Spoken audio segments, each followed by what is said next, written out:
we're back. And you're right. I'm done. I sold out.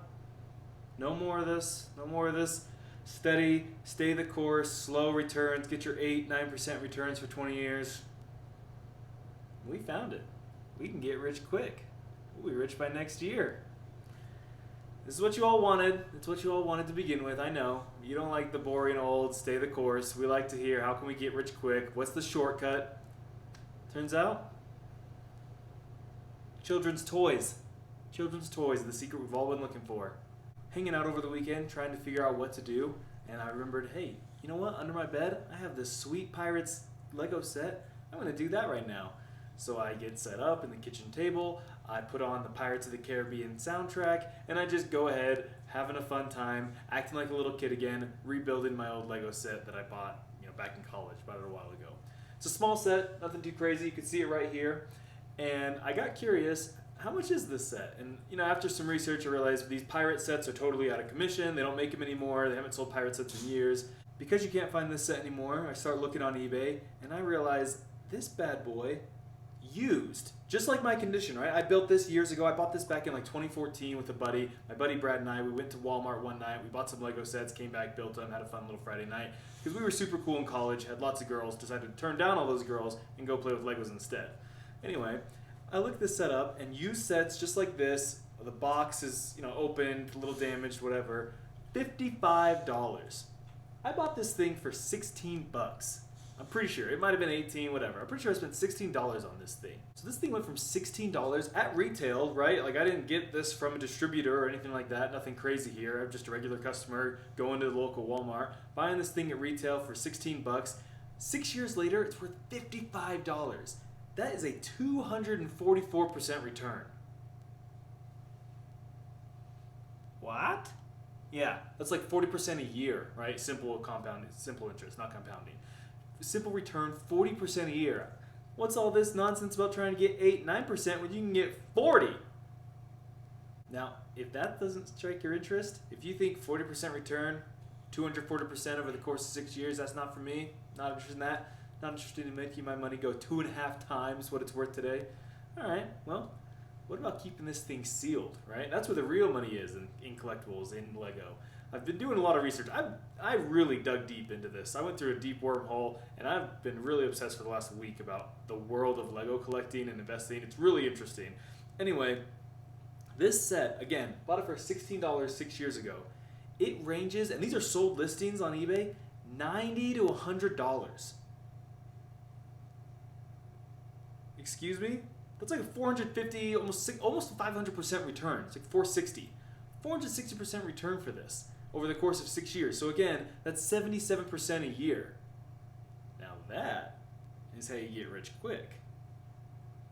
So for the used condition, you can make a profit of $39. For the new condition, we're just going to go with 90. We're not even going to say 100. We're going to say 90. You go to the bottom of the market, you want to get rid of this quick.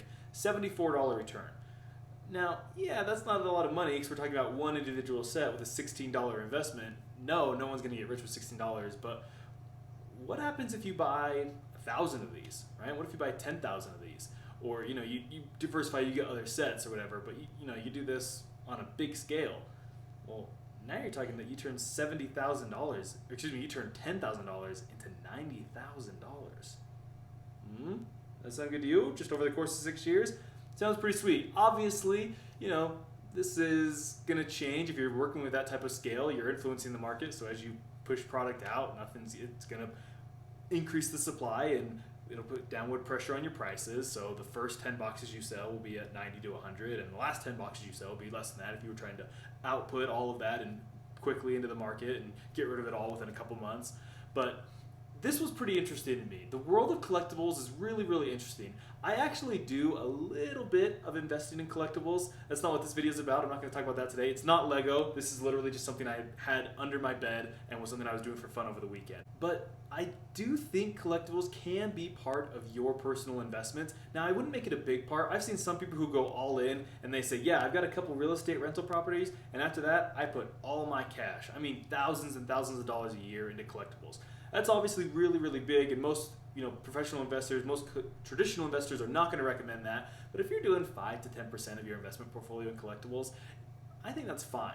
And realistically, the big reason why I do it is to save me from myself, because it scratches that itch of wanting to do more active and fun investing without me falling into the trap of opening up my Robinhood and picking stocks. Because as we talked about before, stock picking, good luck. You're not good at it. I'm not good at it. Nobody's good at it. It's just the way it is. It's really, really, really difficult. Just imagine trying to go play in the NBA right now, okay?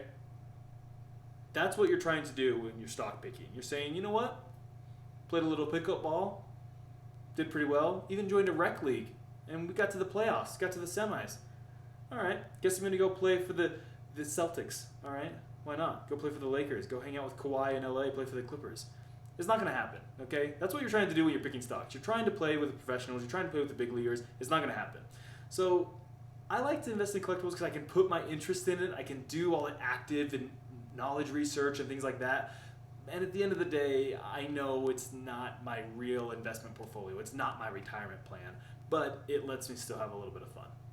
Some people do that with stocks, right? They know, they say, hey, this is literally just gambling play money. I put in $100 a month and I try to have fun with it, and they limit themselves to that. So it's kind of the same idea of like, hey, this is not my plan long term on how I'm going to retire and how I'm going to buy the big house and work 10 hours a week, just do it watching my investments and dealing with collectibles, dealing with Lego or whatever it is. No. But, you know, it is a fun time, and you can do a lot with collectibles. I mean, we're talking whatever, basketball, baseball cards, you can do coins, you could even do art could be counted as collectibles, depending on what it is. Obviously, some people count classic art as bigger things like that. I mean, it could be Legos, trading cards, whatever you want to do. There's a lot of different things. All of it's kind of in the same realm, and none of it's really respected as investments, right? That's one reason why this video kind of seems like, oh, these crazy returns. Well, why would these returns exist? If they knew about this, wouldn't other people capture it? At the end of the day, people don't really respect collectibles as investments. Some people, however, really have made a lot of money, and obviously plenty of people have lost money doing it too. It's kind of a more high-risk, volatile market because, I mean, what if you invest in a product that just no one cares about? What if your collectibles become completely obsolete and you pay $10,000 for a piece of cardboard, and 5 years later, no one cares about that piece of cardboard, right? No one cares about baseball cards anymore. It's possible that happens, right? So that's one thing you have to consider is it's a little bit higher risk. Now, you could also argue that collectibles actually decrease your risk because you have a physical asset, right? You have something tangible. You have inventory now.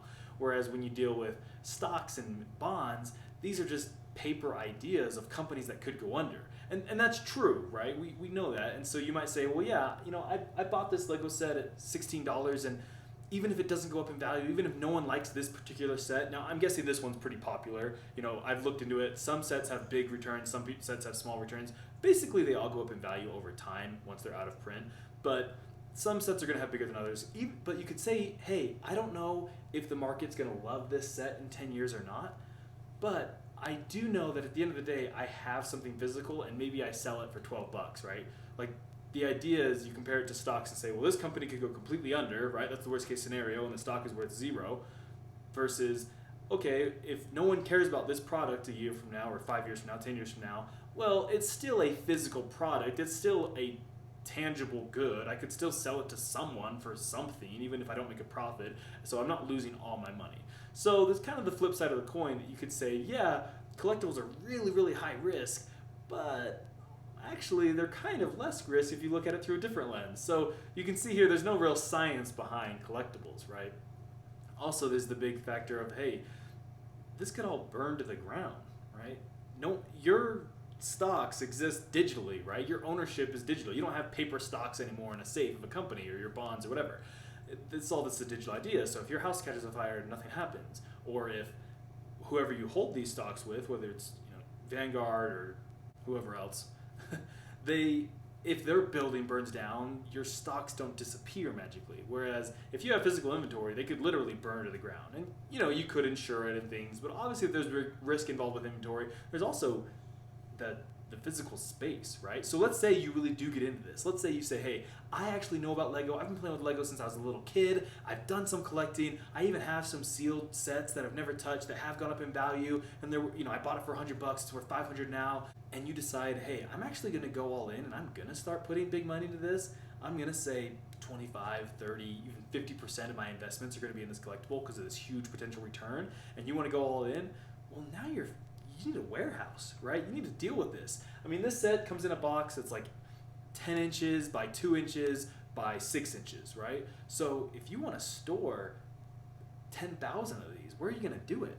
We're not just talking about a little box under your bed, right?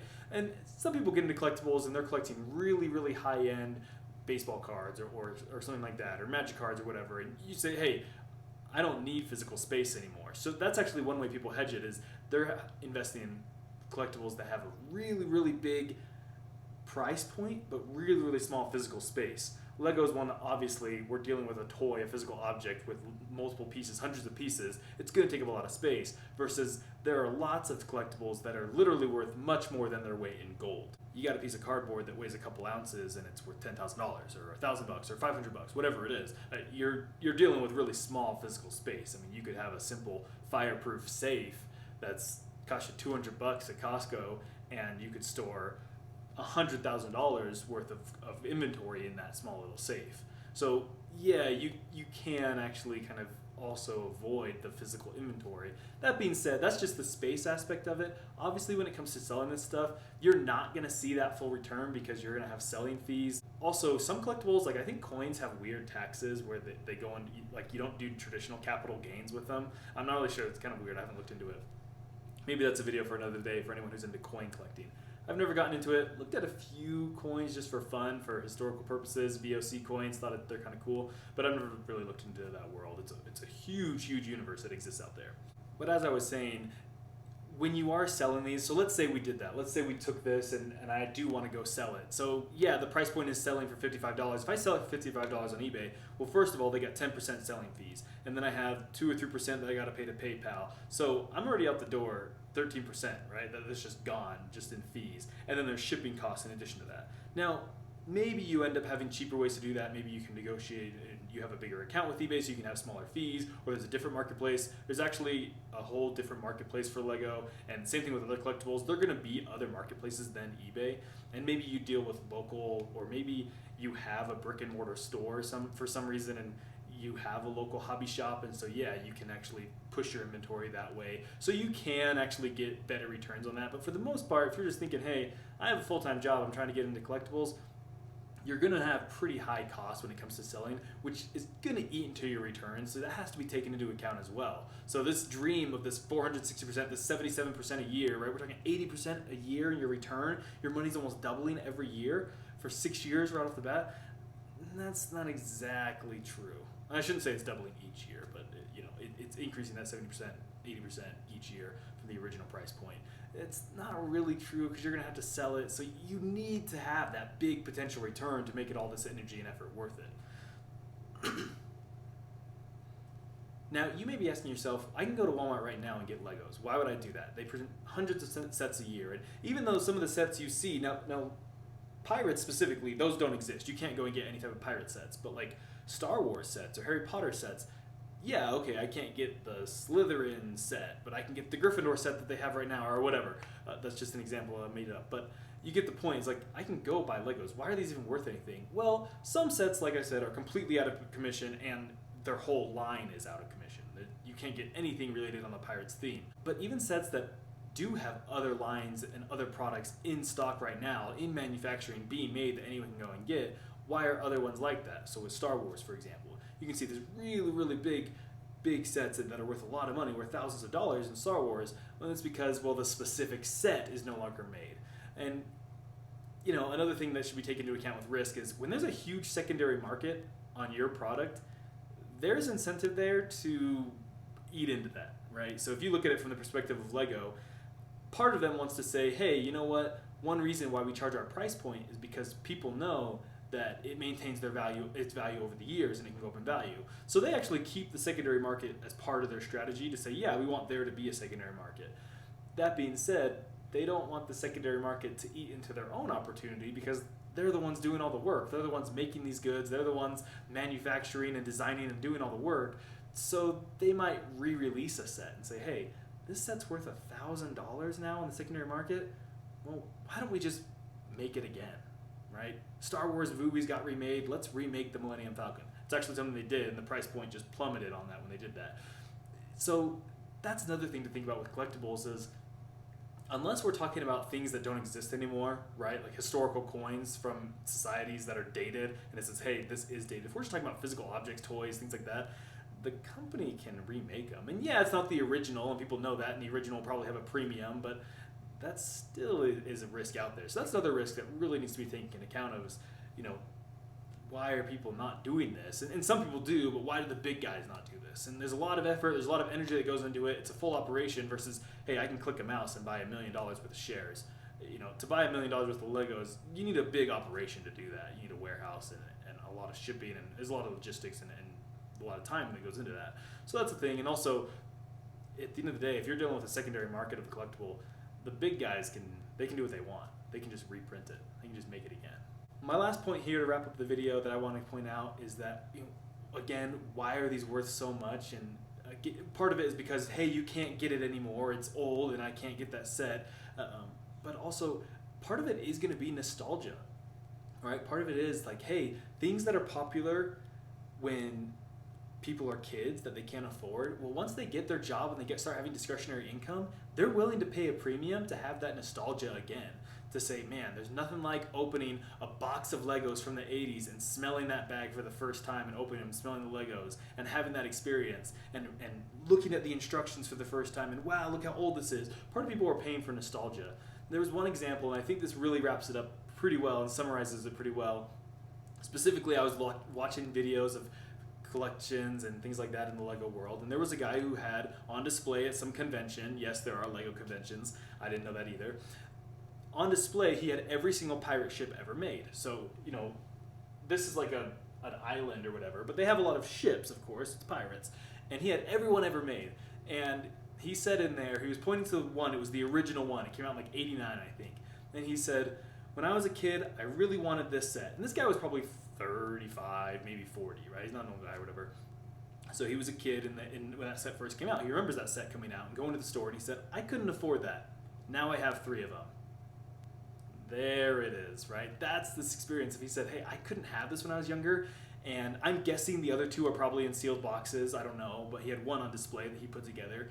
So it's just interesting that part of what people are doing is paying for nostalgia and also trying to kind of make up for what they thought they lacked as a kid or whatever. I don't know, it's pretty interesting. So there's probably a whole lot of psychology about that. Maybe that's good, maybe that's bad, maybe he's got issues dealing with his kid. I don't know this guy.